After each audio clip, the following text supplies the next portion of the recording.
Bonjour à tous, chers élus, représentants de l'État, chers entrepreneurs qui êtes si nombreux ce matin dans la salle malgré les embouteillages. Je vous félicite. Merci de nous avoir rejoints.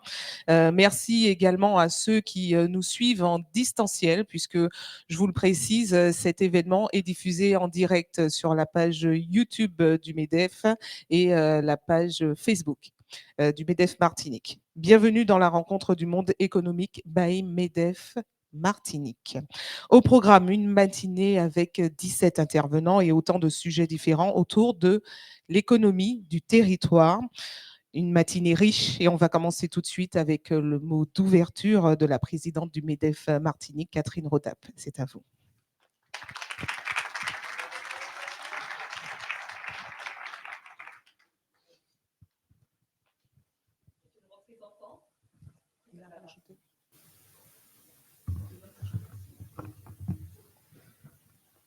Mesdames, Messieurs les parlementaires, Monsieur le Président du Conseil exécutif de la collectivité territoriale Martinique, Mesdames et Messieurs les élus et leurs représentants, Messieurs les présidents des chambres consulaires, chers amis, partenaires économiques, entrepreneurs et membres actifs de notre communauté économique. Je suis ravie vraiment de vous recevoir aujourd'hui pour la première édition de la rencontre du monde économique by MEDEF Martinique. Je suis d'autant plus ravie que cette première édition se tient 2 mois à peine après mon élection à la présidence du MEDEF de la Martinique le 22 septembre dernier. Je suis aussi pleinement consciente de la responsabilité qui m'incombe à la tête de cette belle institution dont l'une des valeurs cardinales est de défendre la pérennité et la rentabilité de nos entreprises, et ce, quelle que soit leur taille, quelle que soit leur activité, car nous sommes pleinement ancrés dans les réalités économiques de notre territoire. Aujourd'hui, vous êtes présents, nombreux, car aussi engagés dans le développement de notre économie locale.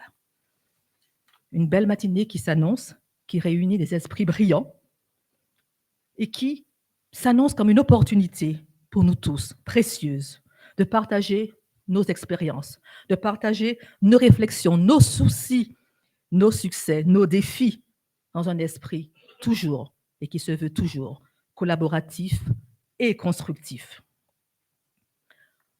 Nous avons survécu à 2 ans quasiment de crise sanitaire. Nos entreprises ont été soumises à rude épreuve. Certaines ont déposé le bilan, d'autres encore sont en train de déposer le bilan. Pour celles qui ont survécu, elles ont réussi à se réinventer, à pouvoir redéfinir les contours et le contenu de leur modèle économique. Elles sont soumises à rude épreuve, mais elles sont là, nous sommes là, entrepreneurs, quel que soit le domaine d'activité. 2023, vous l'avez compris, est l'année de tous les défis. Oui, de tous les défis. C'est aussi une période d'effervescence pour nos entreprises martiniquaises qui sont mises à l'épreuve dans leur résilience, mais également dans leur capacité d'adaptation. Nous vivons en plus dans un monde en pleine mutation, avec une résonance pour nos activités, pour nos entreprises et nos exercices professionnels. Je dis souvent, avec d'autres, que la mutation est la clé de notre évolution. La mutation est la clé de notre évolution. Aujourd'hui, en cours de matinée, nous allons aborder des thèmes majeurs pour le développement et la croissance des entreprises martiniquaises. Nous aurons 3 tables rondes soigneusement préparées et qui démontreront l'engagement profond qui est le nôtre envers le développement économique local. 3 thématiques centrales, 3 thématiques cardinales. 2023, quel bilan pour nos entreprises martiniquaises? Comment vont-elles? Une première table ronde qui va offrir une tribune privilégiée pour réfléchir collectivement à l'année qui se termine. Quel bilan dresser pour nos entreprises martiniquaises? Ce temps de réflexion est essentiel, déterminant pour identifier nos forces, mais également les axes d'amélioration nécessaires à leur croissance et à leur résilience. Je suis consciente avec vous de la nécessité de tirer des enseignements pour mieux avancer ensemble. Un second thème tout aussi majeur. Comment regrouper nos forces pour améliorer l'entrepreneuriat? L'entrepreneuriat qui est un levier essentiel pour le développement économique de notre territoire. Nous partagerons un temps de réflexion approfondie pour réfléchir aux mesures, aux accords, aux process à mettre en place pour renforcer notre tissu entrepreneurial. Comment permettre à nos jeunes diplômés d'être embauchés, d'être vus, reconnus, trouvés, d'être embauchés? Comment donner à nos entreprises envie d'embaucher nos jeunes? Madame la sénatrice, bonjour et soyez la bienvenue. Comment, pour nos entreprises, fidéliser nos collaborateurs, leur donner envie de construire leur carrière au sein de l'entreprise?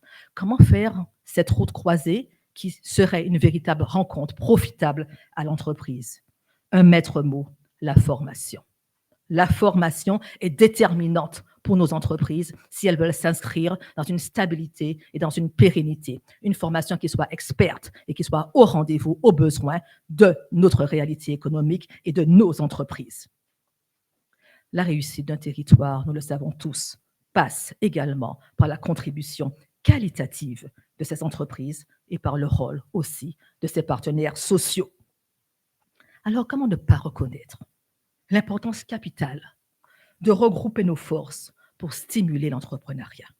C'est ensemble, je le crois, en consolidant nos compétences et en favorisant les synergies que nous parviendrons à créer un écosystème propice à l'innovation et à la croissance durable. Un troisième thème viendra conclure cette matinée: comment renforcer l'équilibre et la performance des entreprises du territoire? Nous sommes tous en quête d'équilibre, tous en quête de performance de nos entreprises, car nous aspirons à un modèle économique équilibré qui conjugue performance et responsabilité. Un modèle qui réponde aux défis de notre époque, tout en préservant notre identité locale. L'objectif, je crois, est de trouver le juste équilibre entre rentabilité économique, responsabilité sociale, responsabilité sociétale et préservation de notre environnement. Une équation complexe, me direz-vous, à résoudre, mais une équation complexe qu'ensemble, nous parviendrons à résoudre. Car la construction, la performance et l'endurance font partie de l'ADN entrepreneurial.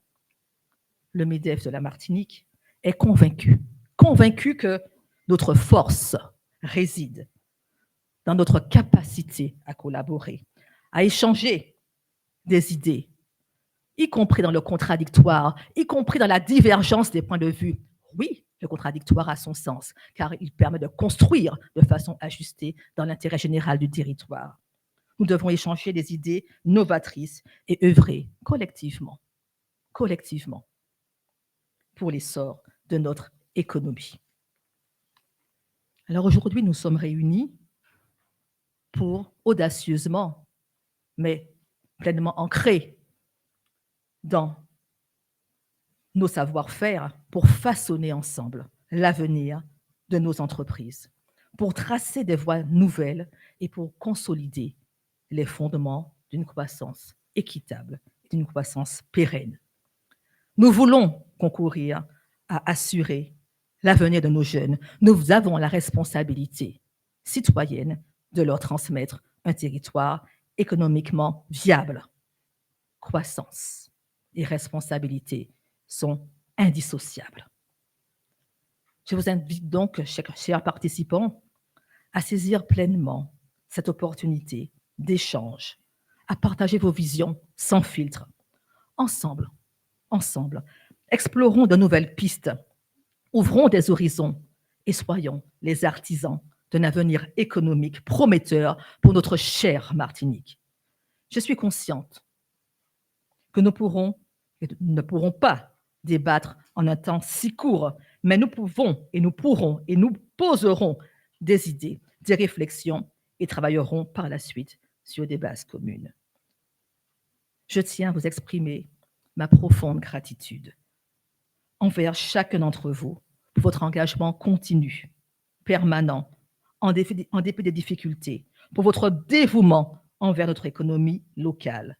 Votre présence aujourd'hui témoigne de votre attachement à la réussite collective.